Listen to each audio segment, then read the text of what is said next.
Hallo, herzlich willkommen im nebligen Sapa, im bergigen Hochland von Nordvietnam. Herzlich willkommen bei Where the Wolves. Welcome to the next episode of Where the Wolves. We're sending live from Zappa, a town in the hilly mountains of North Vietnam.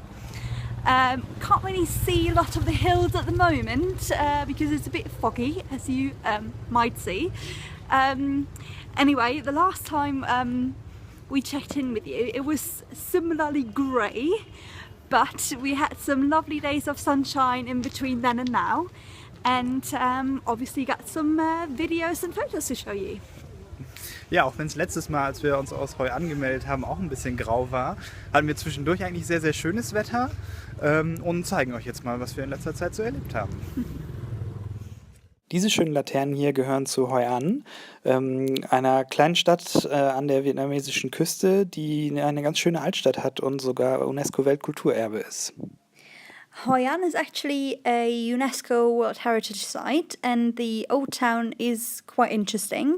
There's loads of ancient houses and this Japanese bridge, and in the evenings there's lots of little lanterns that are just gorgeous. In diesem kleinen Bambu-Basketboat sind wir dann tatsächlich auch auf dem Fluss gepaddelt. Wir haben einen kleinen Ausflug gemacht, um das Leben der Fischerleute kennenzulernen und ein bisschen daran teilzuhaben.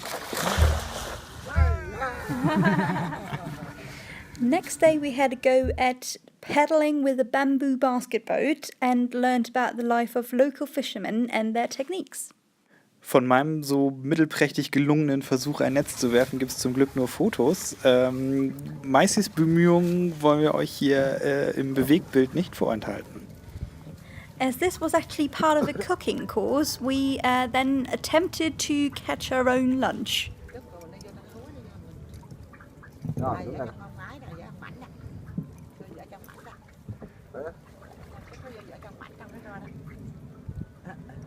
Bánh bò. Trời quá bò tôm hả? Hả? One, two, three, put out together.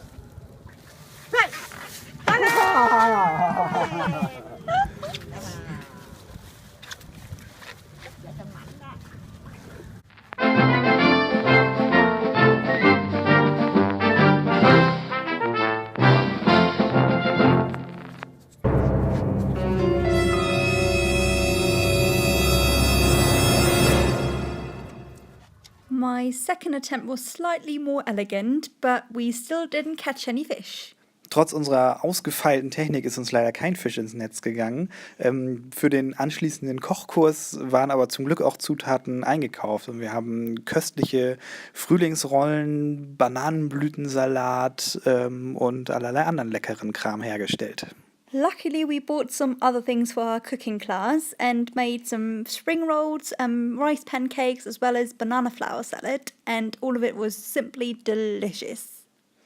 Weiter ging es dann mit Kultur und ausnahmsweise mal wieder mit Tempeln. Diese Tempelruinen von Mae Son sind denen von Angkor ziemlich ähnlich, aber sind noch viel älter.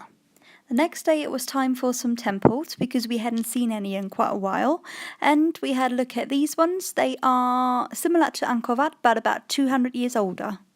Zurück in Hoi An gab es dann abends noch mehr schöne Lampions, bevor wir dann mit dem Zug wieder weitergefahren sind in eine Stadt, die, wie wir festgestellt haben, leider nicht Hue heißt, sondern Hue. After taking about 100 more photos of lanterns, we then took the train to Hue, where we decided to go to the beach. Und in der Nähe von Hue gab es dann nach längerer Zeit auch endlich mal wieder Strand.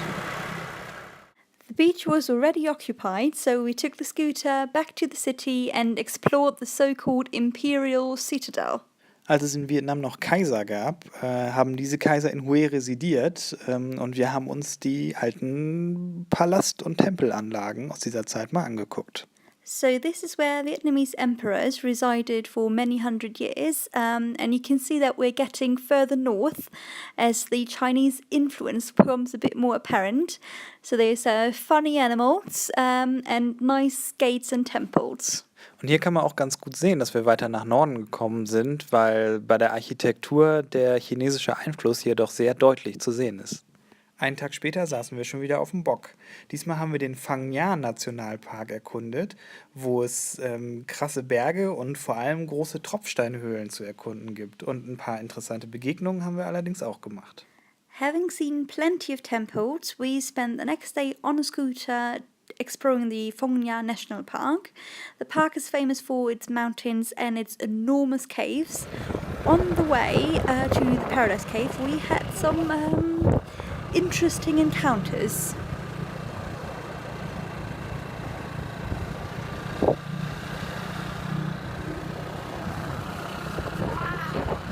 Und ein paar Minuten später. And just a few minutes later. Oha. Gott.